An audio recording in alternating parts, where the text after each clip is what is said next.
Being the eldest son means you get everything, right? Everyone's stunned by my brother-in-law's wife's comment. She had always insisted that being the eldest son was important, but this was too much. Just as I was about to reply, my brother-in-law spoke up. My name is Sophia. I'm a 32-year-old working housewife. I got married to my husband Owen just last year. We've known each other since elementary school, but our relationship was far from expected. We'd usually argue whenever we met, but during our college years, he confessed his feelings to me. Embarrassed, he scratched his cheek as I looked at him in surprise. I initially turned him down, but from that point on, I started thinking about him more. Half a year later, I was the one confessing to him. We dated for about 5 years after that. We went to tell his parents about our marriage. I was warmly welcomed. My, you must be Sophia. Owen has told me so much about you. It's such a pleasure to finally meet you today. Owen told me you're his first love. We're so happy to have someone like you as a part of our family. Well, I was pleased to hear this from my parents-in-law. Owen looked flustered next to me, his secret laid bare. The fact that I was his first love was news to me. The thought made me feel ticklish and happy. I whispered this to Owen and he turned bright red with embarrassment. The meeting ended on a positive note. Owen has a brother who is already married. We planned to meet them around the end of the year, so we headed home. A few days later, while we were looking for our new home after the wedding, Owen's phone rang. It was from my mother-in-law. Your dad's been in a car accident. He's in the hospital with a leg injury. The doctor says there might be lasting effects. Can you come? Hearing this, Owen and I rushed to the hospital. Mother-in-law was sitting alone on a chair in the hallway. Mom, how's Dad? What's this about lasting effects? Owen, and you too, Sophia, thank you for coming. Your father apparently shielded a child who ran into the street and was hit by a motorcycle. I hugged my trembling mother-in-law, not knowing what else to do. Shortly after, the doctor emerged from the treatment room. His life isn't in danger, but he broke his femur. Given his age, even with rehab, we can't guarantee he'll be able to walk again. You should prepare yourselves for that possibility. We were all at a loss for words. My father-in-law is an active man. Even in his 60s, he's passionate about his hobbies, playing basketball, volleyball, and skiing. The thought of him unable to do any of this was devastating. My mother-in-law looked completely disheartened. However, when my father-in-law woke up, he was different. When we told him about his leg, he just laughed it off. If my legs help save a child, then it's all worth it. I might not lose the ability to walk completely. Even if I do, I'll face it then. I can still compete in a wheelchair, you know. I'm just glad to be alive. I swear, you're one of a kind, but you're right, it's a blessing you're alive. My mother-in-law's face softened, filling the hospital room with laughter. Just then, the door swung open and a flamboyantly dressed woman walked in. Behind her, a man with 3 children in tow also entered the room. Seeing my father-in-law, the man sighed in relief. Dad, I'm glad you're okay, but at your age, you should be more careful. Oh, Benjamin, you came, and you brought Emily too, thank you. The man called Benjamin was my brother-in-law. My husband resembles my mother-in-law, but my brother-in-law looks more like his father. When he noticed us, he nodded and introduced his children. You must be Sophia, right? Thanks for marrying my little brother. I'm his older brother, Benjamin. This is my wife, Emily, and these are our kids. Say hi, everyone. The children greeted us one by one. I returned their greeting, and the atmosphere in the room turned pleasant, except for one person, who looked unhappy. Emily, my sister-in-law. I'm glad you're safe, father-in-law, but you can't use your leg anymore, right? We can't take care of you. We have kids, so living together is out of question. You're not going to impose on us just because he's your eldest son, are you? Nervously fidgeting with her freshly painted bright red nails, my sister-in-law, Emily, casually dropped her bombshell. The room's relaxed atmosphere instantly charged with tension. Look, Emily, don't worry about it. I have no plans to live with you guys. I'm doing fine, and we will go to a facility when the time comes. But wait, won't they charge us for that? Because, we're the oldest son's family. We also have the kids' education to think about, right, Benjamin? At Emily's rude comment, even my brother-in-law Benjamin seemed at a loss, nodding uncomfortably. My mother-in-law was visibly shaking with anger. I glanced at my husband and then spoke up. Hi, Emily. Nice to meet you. I'm Sophia, Owen's wife. Let me handle the situation with my mother-in-law. I mostly work from home, so if she stays with us, caregiving won't be an issue. We won't charge you just because you're the oldest son's family. Oh, really? That is such a relief. Nice to meet you. Seeming satisfied, Emily announced it was time for her salon appointment and left. All right, we should get going too. Sophia, please take care of Dad for us. Benjamin left the hospital room, taking the kids with him to follow Emily. What's the deal with Emily? She's unbelievably rude. Yeah, she just showed up about 10 years ago, already pregnant, and my brother married her shortly after. Even my in-laws didn't seem to know how Benjamin and Emily met or started dating. After they got married, they lived close to the family home. They'd drop their kids off and go out. But whenever they were asked for a favor, Emily always refused, complaining about them being the oldest son's family. But when it suited her, she emphasized that point. Mother-in-law, father-in-law, I wasn't speaking on impulse earlier. Owen and I discussed this on the way to the hospital. Right, Owen? Exactly. Sophia suggested it. We haven't settled on a place yet, and a house next door just went on the market. We're thinking of buying it and building a home that accommodates both families. It'll be accessible for you, and we'll cover the costs. Both my mother-in-law and father-in-law were delighted with our proposal. We quickly moved to secure the land. Luckily, both of us have stable income, so we passed the financial check easily. Soon after, we began plans to demolish the existing home and build a new two-family house. I suggested a design where we share the kitchen and water facilities. However, mother-in-law had some reservations. If we do that, selling the house later could be a hassle, or so I've heard. When we're gone, you won't need both parts of the house, right? It's better to have the option to rent it out. Also, we'll contribute financially, half of the down payment and half of the remaining mortgage. Put it under both Owen and Sophia's names.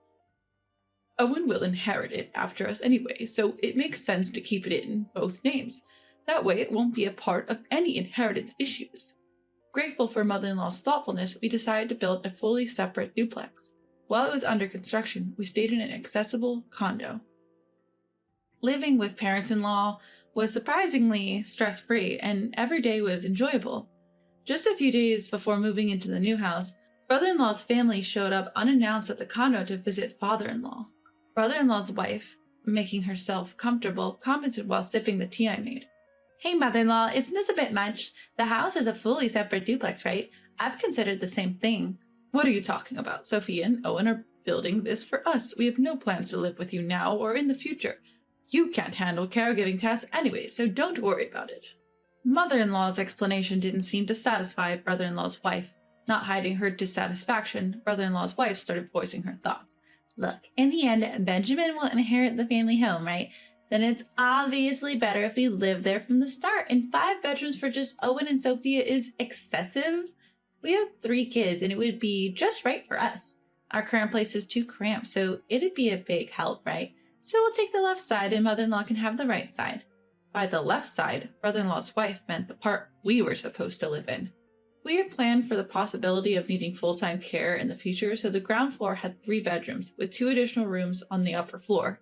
The ground floor was for guests and father-in-law, and we had all agreed on this layout. Yet brother-in-law's wife assumed that they would use it. So if you're going to live there, you'll cover all the construction costs, right? And you'll also handle the caregiving. That was our plan when we built the place. What are you saying? All of you are supposed to be on the right side, right? If caregiving is involved, cohabitation is essential. We're already living harmoniously, right? Then just keep it that way. We won't have to pay anything. Emily just continued dreaming aloud. In her dream world, her family saves on rent and lives in a spacious home, happy as can be. For the in-laws and us, caregiving becomes easier and we get to see brother-in-law's wife's children regularly, making everyone happy. In her head, we owe it to my sister-in-law, who made the win-win proposal. My father-in-law had been silently listening the whole time, but he now instructed my mother-in-law to retrieve something from a drawer. Following his instructions, my mother-in-law pulled out a thick envelope in a single sheet of paper. In this envelope is $500,000. This is for you both. In return, never contact us again. And Benjamin, sign this document. Our entire inheritance will go to Owen. Everyone absorbing my father-in-law's words, my brother-in-law looked shocked. My mother-in-law seemed to have been aware of this plan all along. The room fell silent for a moment. My sister-in-law wasn't one to back down easily. But he's the eldest son. Doesn't the eldest son get everything? Everyone was stunned at her audacity. She always insisted that the eldest son was the most important, but this was too much. Just as I was about to retort, my brother-in-law cut in. Enough is enough. Not just with my parents, but also with my brother and his wife. I can't go on with you anymore. Let's divorce.